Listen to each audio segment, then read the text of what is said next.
जय जय परशुराम। जय परशुराम। आप सभी भारत रत्नों को सादर प्रणाम। इस कार्यक्रम की अध्यक्षता कर रहे अध्यक्ष जी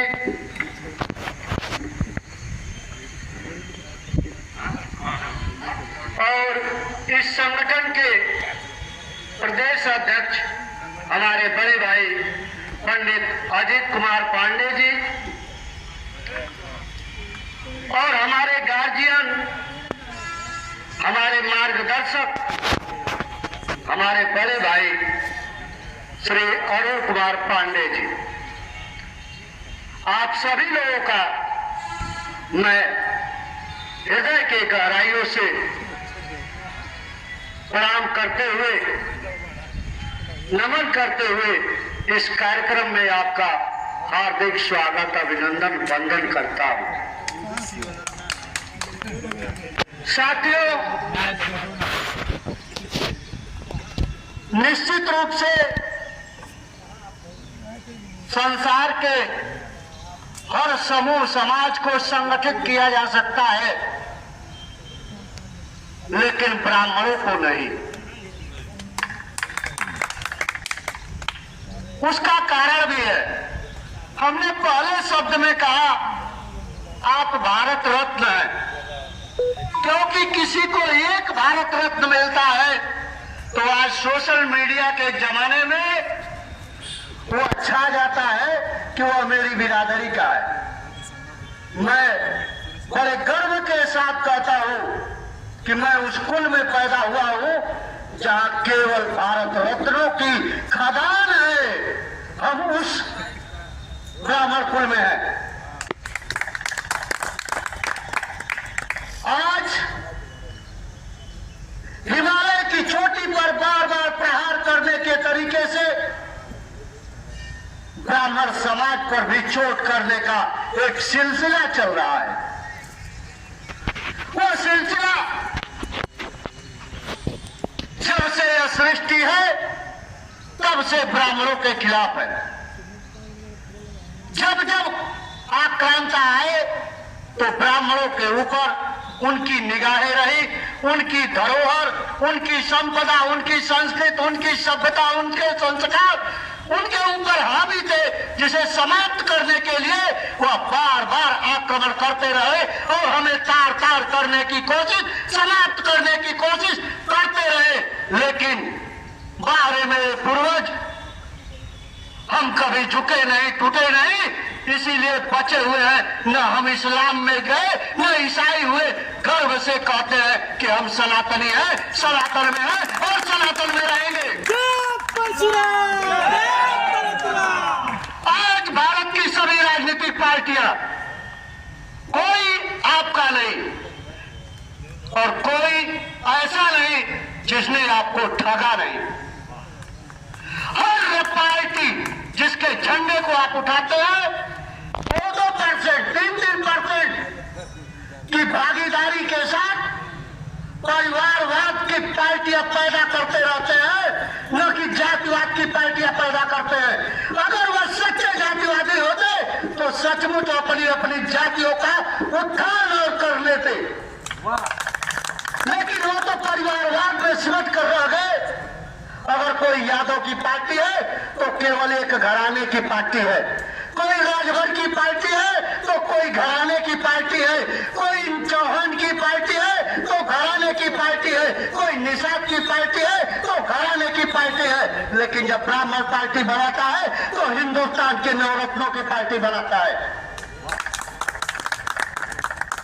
हमें बार बार बेइज्जत करते हैं, बदनाम करते हैं कि हम जातिवादी हैं, और जातिवादी वे लोग कहते हैं जो हमसे पहले दूसरों को जातिवाद में संबोधन करते हैं।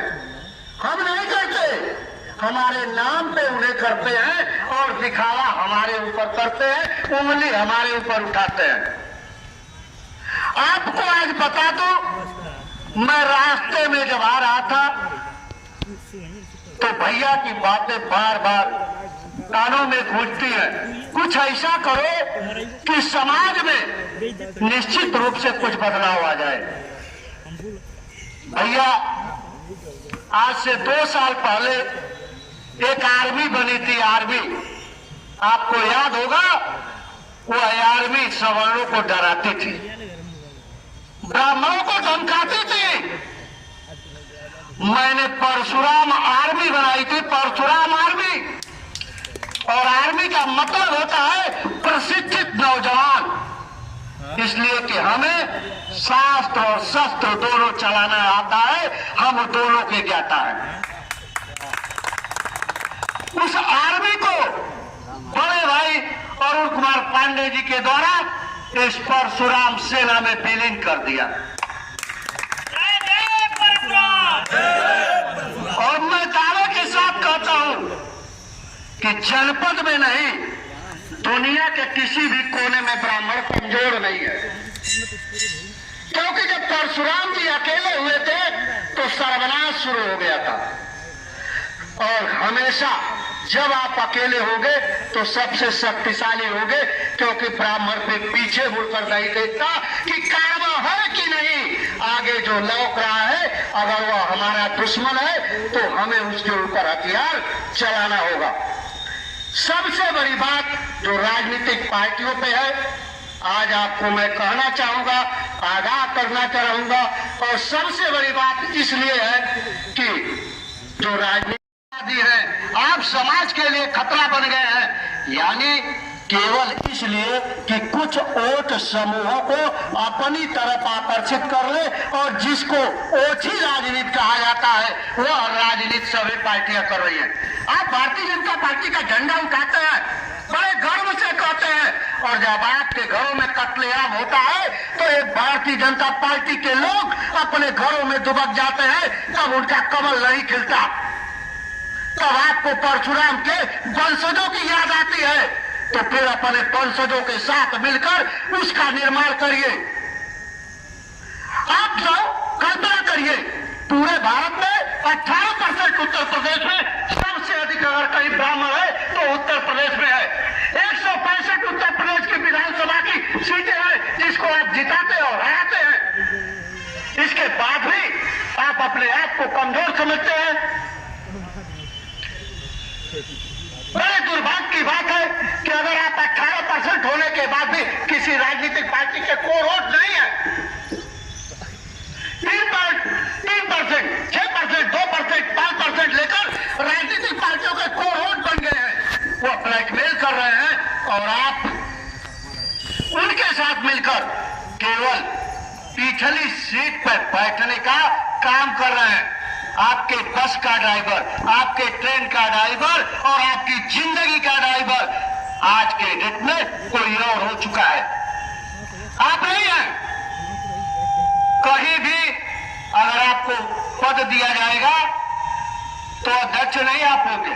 किसी पार्टी की बात कर रहा हूं, क्योंकि आपको अपसेट कर लिया गया है। भारतीय जनता पार्टी कहती है कि मैं तो सेट कर लिया हूं, दूसरे लोग आपको गाली देते हैं, ये आपको खुद पुरस्कार देते हैं। आपको समझ में आता होगा। सारे लोगों का सिस्टम यही है कि आपको हैक कर लिया जाए, आपको समाप्त कर लिया जाए। इसलिए दावे के साथ कहता हूं कि अगर राजनीतिक पार्टियों के इस चरित्र को नहीं समझे तो आपको इतना बदनाम करेंगे कि आप सोचने पर मजबूर हो जाएंगे। इसलिए बड़े सोच समझकर एक काम को करना होगा।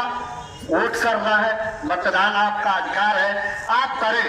लेकिन अपने प्रदेश अध्यक्ष जी से और इस भारत रत्न से एक अपील करूंगा कि जब 7%, 3%, 2%, 5% के लोग अपनी पार्टी बनाकर राष्ट्रीय अध्यक्ष बनकर अपनी पार्टी का उत्थान कर सकते हैं, तो 127 ब्राह्मण संगठन क्या घात छान रहे हैं?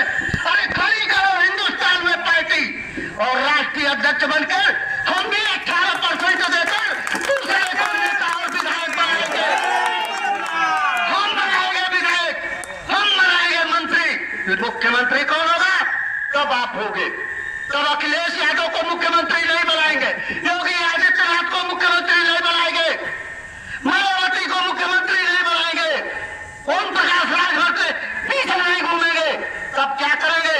कोई अजीत पांडे के पीछे, अरुण पांडे के पीछे, दीनानाथ दुबे के पीछे जाकर मुख्यमंत्री बनाएंगे और हम 18% वो वोट ट्रांसफर करेंगे अपने उस नेता को जिसको हमने खड़ा कराया है, चाहे वो किसी भी दलित, पिछड़ा, अल्पसंख्यक, किसी भी जाति समूह तैयार किए। तो मैं आज इस शिव मंदिर पे कह रहा हूं, आने वाले 1 दशक के बाद आपको वोट देने भी जाना होगा तो यादव जी से पूछना पड़ेगा, पंडित जी को।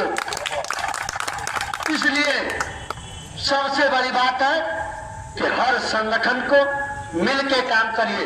दूसरी चीज आपको आगाह करा रहा हूं, समय के साथ चलिए।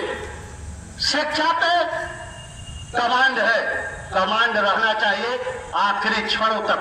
यही मेरा अधिकार है, यही मेरा सबसे बड़ी ताकत है कि जिसपे अभी भी आरक्षण हावी हो रहा है। और आपको मैं गर्व के साथ कहता हूं, ब्राह्मण होने के बाद भी, कि आज अगर आप 50% में सुरक्षित है तो वह भारत का संविधान लिखने वाला बाबा साहब अम्बेडकर, अगर वह संविधान नहीं लिखता तो वोट के चक्कर में यह राजनीतिक पार्टियां 80-90% आरक्षण पे खड़ी कर देती और आप हाशिए पे चले जाते। इसलिए मैं बार बार इस ब्राह्मण संगठन के माध्यम से बाबा साहब अम्बेडकर को भी बार बार प्रणाम करता हूं कि कम से कम उसने ये इतना तो दान दिया, नहीं तो ये राजनीति के दलाल कहीं का नहीं छोड़ते हिंदुस्तान को। जो 50% प्रतिभाएं भी हिंदुस्तान के विकास में लगी है वो अभी समाप्त हो जाती। इसलिए आप लोगों को एक चीज वोट देना है, सोच समझ कर करिए।